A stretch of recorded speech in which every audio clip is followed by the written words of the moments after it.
hello. It's very nice to see you all again. A drop of water about this afternoon, not too much. And I'm sure you'll be glad to know that Terry Nutkins is going to be with us for this series of Animal Magic. Hello, Terry. Hi, Johnny. Also with us is that very solid and stern man, Mr. Rocky. Well, Rocky, what do you think about things, eh? Well, there you are. That's what he thinks about things. Well, now, Cocky is not with us this series, but he sent his friend along, Brolly. And this is Brolly, who you can see is a most beautiful, tame, placid bird. An umbrella cockatoo. Come on, put your crest up. Oh, come on, Brolly. There's your crest. There's your beautiful crest. Come on, Brolly, let's see your beautiful crest. Well, that's Brolly. Anyway, you can see it's a very, very nice bird. Well, now, Terry, you've got Gemini with you. How's she getting on? Is she eating fish yet? No, she's still only eating small pieces of herring. She won't, in fact, take a whole herring at all. Won't she? No, I can't throw a whole herring at her and she'll eat it. She'll have to do better than that, you know. She'll eat small pieces, but she's not doing so badly on it. She's got quite a lot of weight on, as you can see. Yeah. And she now lives on the Isle of Skye. Does she? Yeah. What a lovely place to live. give her a better chance to go back to the natural state. Yeah. Well, now, here's somebody who's eating fish. He's just jumping down now, coming over to see you, and that's Rocky. And do you know what? That Rocky has been complaining to me. Yeah, complaining to me. He's been saying that we don't show enough penguins on this programme. We don't show enough penguins on the programme. What do you think of that? So I said, all right, we'll show you some penguins right away. And I know where there are a lot of penguins, and that's at Edinburgh Zoo. Plenty of penguins there. Now, Edinburgh Zoo has got a beautiful climate, a lot of lovely fresh air. Edinburgh Zoo is a very pleasant zoo, and if you go right at the top, you can see for miles and miles, and every day around about this time, the penguins are waiting to be taken for their walk. Some of them get a bit impatient, though. Come on, we want our walk, we want our walk, we want our walk, come on, come. Really, it's a good job we king penguins know how to behave. Yes, I think I'll just have a bit of a drink before we go off on the walk, though. Yeah. Drop of good stuff, this. Yeah, drop of good stuff. Hello. Looks as though we're off. Yes? Now, are you all ready? Ah, yeah, we're ready. Aha. Now, are we going the same way that we went yesterday? Well, just as you like. Well, I was only saying to Alistair yesterday, it would be nice to be going another way for a change. Ah, yes. Well, where is Alistair? Alistair? Just coming. Although, if we are going the same way as we went yesterday, at least we would know where we were going, wouldn't we? Yes, you would. Come on. There's lots of boys and girls here today to see you. Now, isn't that nice? Well, yes, it is. Now, we've got to go this way, haven't we? Well, yes.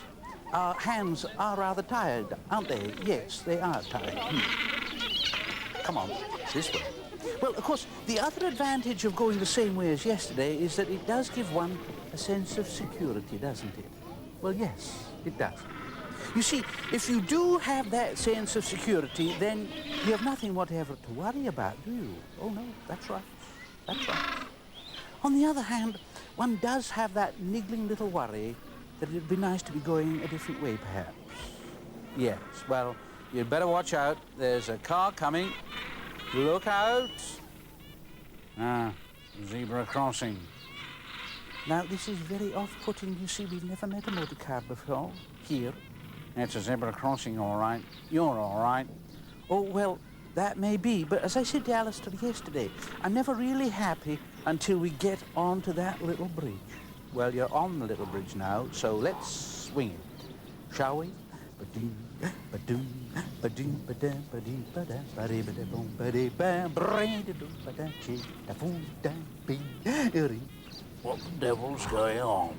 What the devil's going on? Ba-ree, ba-doom, ba-ree, ba-da, da-dee, ba-da, ba-da, boo, da-da, ba-da, ba-da-ba-da-dee, da-ba-da-boo, oh, dee, ba-ree, ba-da, ba-dee. Never had such guys on in all my life. Do you think that's the way to behave, do you? Well, I don't know. Well, I do. We can't have people swinging it around here, you know. I mean, you've got to behave a bit decently, haven't you? Yes, well. Ask George over there. What? Oh. Well, perhaps you could do it a bit quieter. Well, I think we could do it a bit quieter.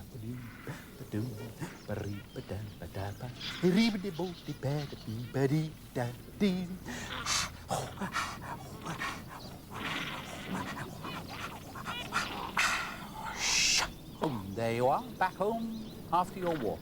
Did you enjoy it? Well, yes, although I'm just a little confused. Oh, why?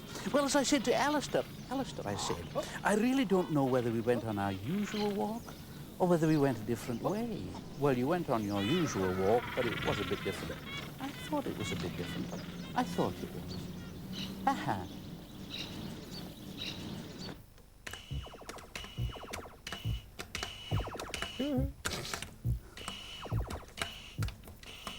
Oh, this is good. Terry Nutkin, what are you playing on? I'm playing with my Space Invaders, Johnny. Are you Space Invaders? Great fun. You're getting invaded, are you? Yep, and it doesn't help when you keep talking to me. Doesn't it? No. You've got to concentrate. I've got to concentrate, otherwise I'm going to get blown up. How are you getting on? Well, it's not so bad, but I'm winning. You sure? Yep. Now look what you've done. You got blown up then, didn't you? I've got blown up, that's me dead now. Yeah, your reactions weren't quite quick enough, Terry. No. You know, it's a bit like the animal world in a way, Space Invaders. You see, in the animal world, there's always somebody after somebody, and if you're being chased, you've got to be very quick to get away.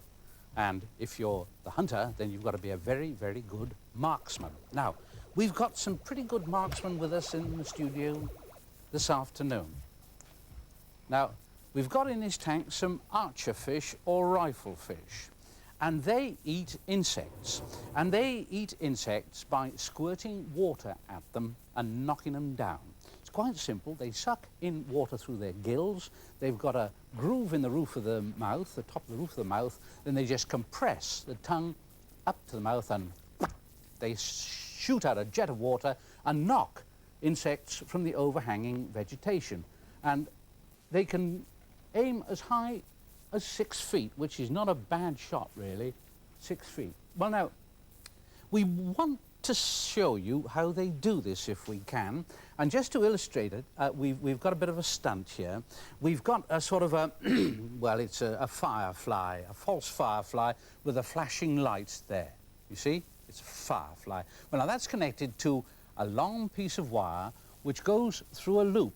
Now, when the fish squirts water at that firefly, it'll wobble about, the wire will touch the loop, and a bell will ring. So you'll know if he's scored a hit or not. So we'll ask for the lights to just go down, and we'll see what happens. Well, the firefly's flashing away, and they're swimming around a little suspiciously, probably wondering what it is. And it's obviously stimulating them to do something, because I can see one is spitting over the side. There's two, they're both doing it now. And now there's one eyeing the firefly in the middle. And he spat at it, but he missed. He spat again and missed. And again and missed. Oh! Well, you had to be very, very quick to see that, because it was a very sharp and short shot. But in case you missed it, then we've got a bit of film which shows you one of these archer fish actually catching an insect in the wild. Now, you'll have to watch carefully, because it's a small jet and it moves very quickly. And we'll see what they're after. There's that maggot on a twig there. See it writhing about. Fish comes to the surface, he's shot. Another one.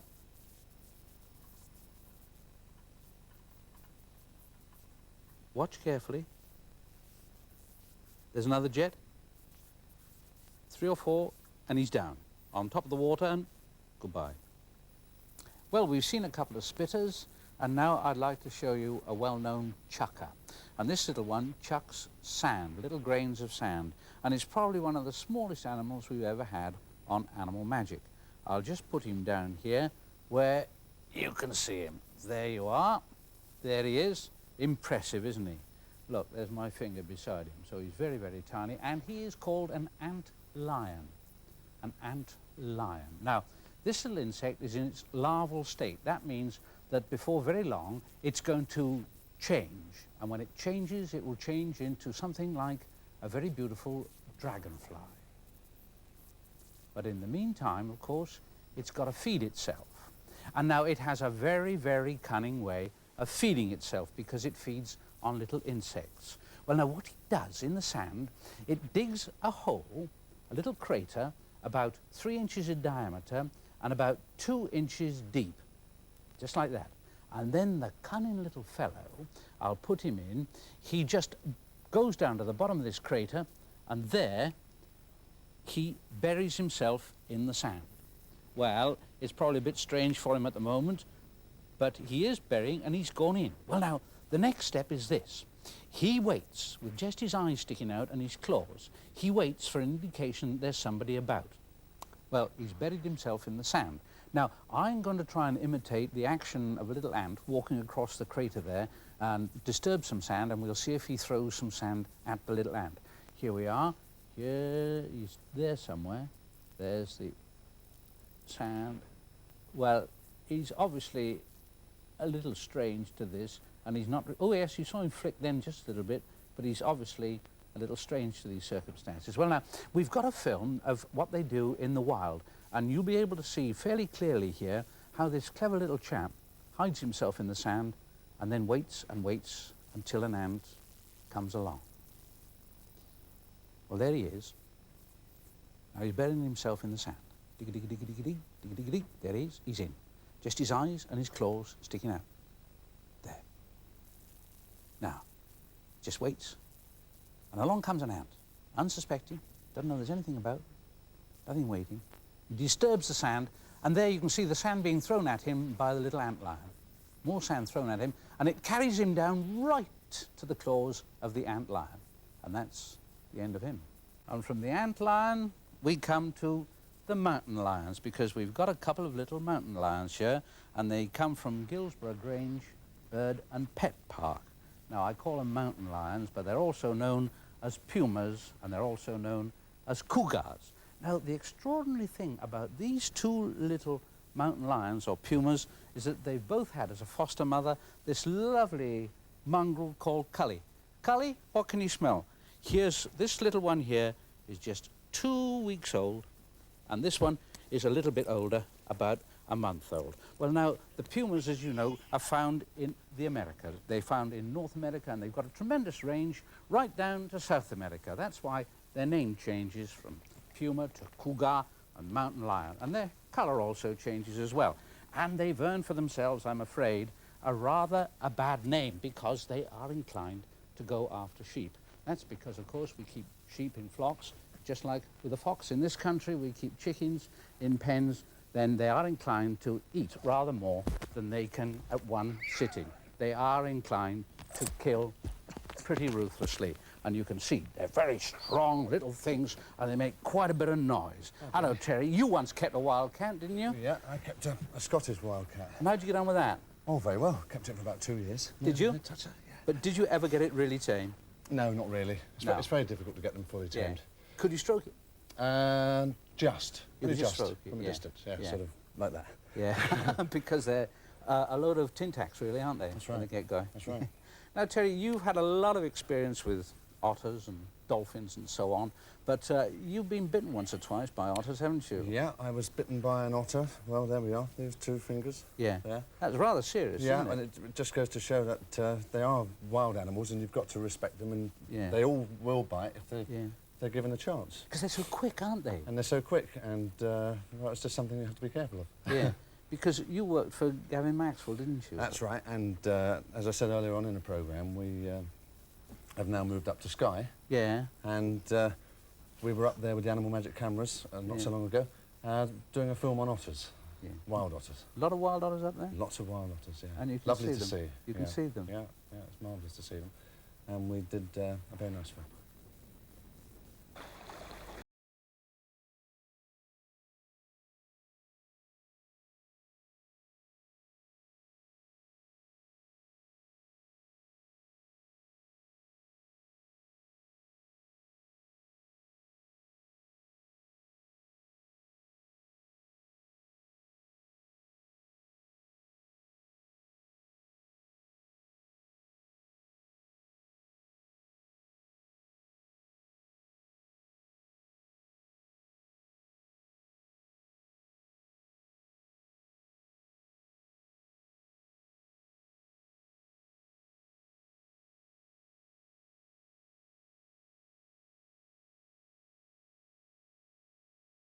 Back some 20 years ago, when I used to live in this area, this lovely area, and I worked for someone called Gavin Maxwell, who wrote the book Ring of Bright Water. And I knew those very otters. This is Gavin Maxwell. The first otter to live with him at his home cabin in Sphena was Midge, who featured in Ring of Bright Water, the book that was to make Midge world famous. After Midge came Edel. She was a Nigerian otter. Then came Teko. She was my particular animal, and as a young lad I looked after her, fed her, took her for walks and played with her at every spare moment. And after Teko, there was Mossy and Mundy, who came from the Isle of Skye. Well, Mossy and Mundy went back to the wild, and hopefully we're going to find some of their offspring, because over the last few days I've been looking for wild otters along this coastline, and in fact I've seen 2 or 3 otters during the evening. So what I'm going to do is go along the coast and go to the exact place where I've seen these otters and where I think they're living as a family, and see if we can find them.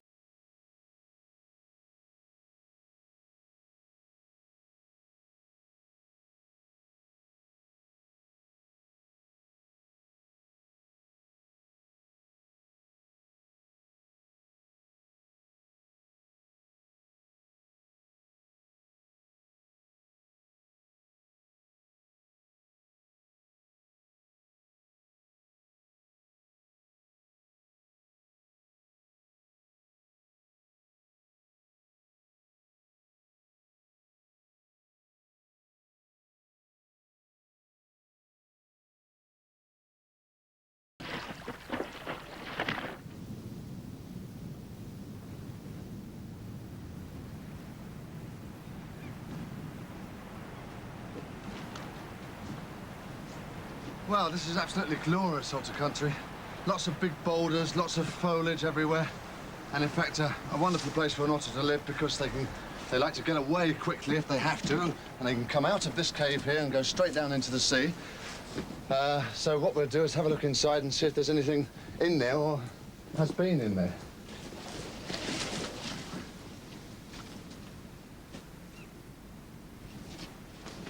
Yeah. Yep, that's fantastic. There was an otter in there not so long ago. This, in fact, is otter spraint, or droppings. And this I estimate is something like 2 or 3 days old. But there is fresh otter spraint in there, which, again, is about 5 hours old. So they've obviously been around here in the last 24 hours. It may be the family of otters that I was talking about earlier, or a lone dog otter. They have a range along the coastline of about 4 miles. Oh, this is exhausting, all this, climbing over rocks. Well, I've explored all this coastline in the past, and I can't recall ever having seen a better otter holt than the one we've seen up there. It's nice and dry. Otters like dry, secure places. Even though they're in the water most of the time, they like somewhere nice and warm to go back to. Anyway, what I'm going to do is to climb up to that ridge up there and just lie in wait until dusk and wait and see if an otter comes along. And as the shadows lengthened, the last few people and boats disappeared. And sitting down to wait, all I had for company were the mountains and the animals. Gulls, of course. But out in the bay, a big old Atlantic grey seal kept a fatherly eye on me.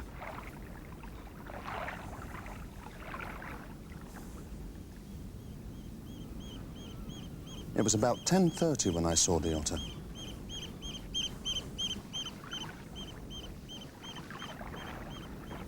I had chosen my position well because as I watched, the otter came onto the beach right underneath me, in front of the very holt I had found in the afternoon. And there, taking all the time in the world, it feasted on a crab it had just caught.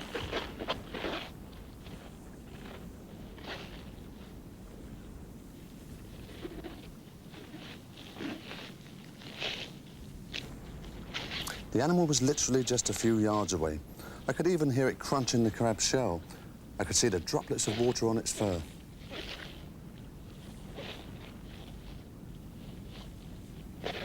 A really beautiful sight, and one I felt privileged to even see, even though I'd watched wild otters many times before. Then it turned and with a flash of its powerful tail, disappeared back into the sea.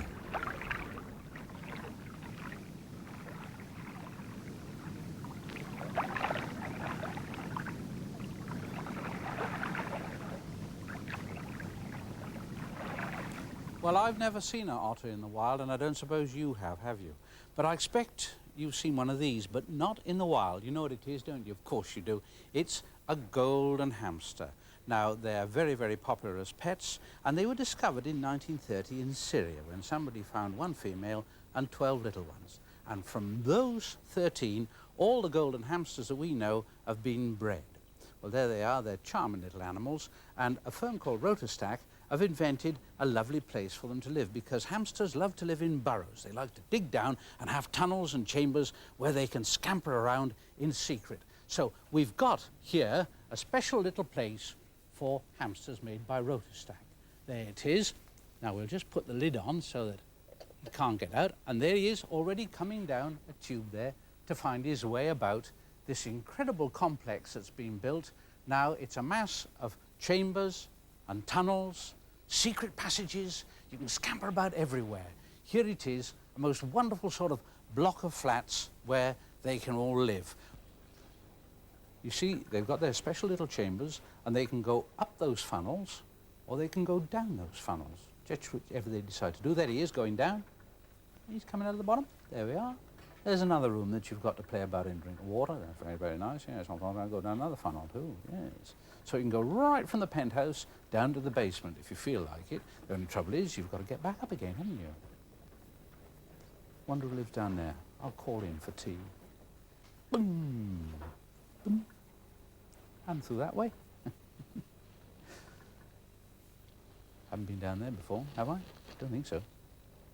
Have a go in the wheel. That's it. Have a spin in the wheel. That's a little spinning wheel. Well, now, we've got somebody with us this afternoon who knows a lot about hamsters, Katie Smith. Hello, Katie. Hello. Now, of course, some of these chambers are absolutely cut off, aren't they? Because yes. Here we've got a mum and some little ones. Now, that's a golden hamster, and there are her little ones.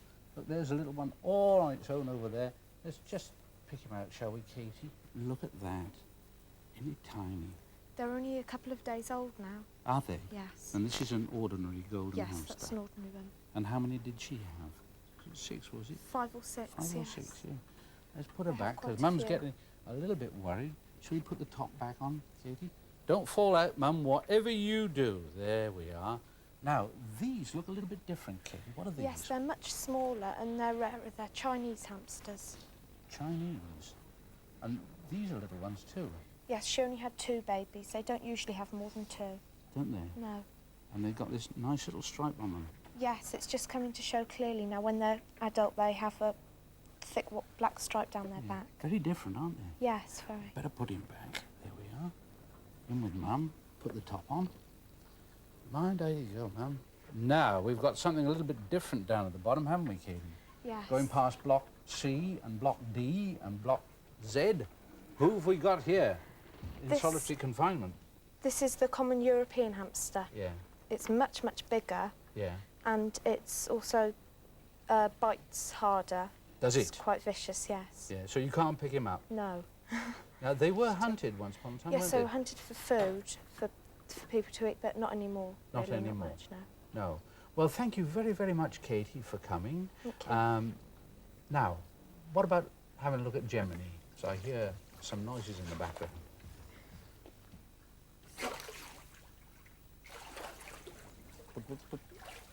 Well, there's one thing about hamsters, Terry, they're not as wet as sea lions, are they? No, they're not. I don't think I've seen as many hamsters.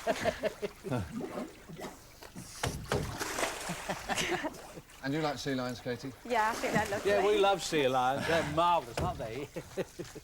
Well, we're getting a bit wet here this afternoon, but that's all we've got time for at the moment.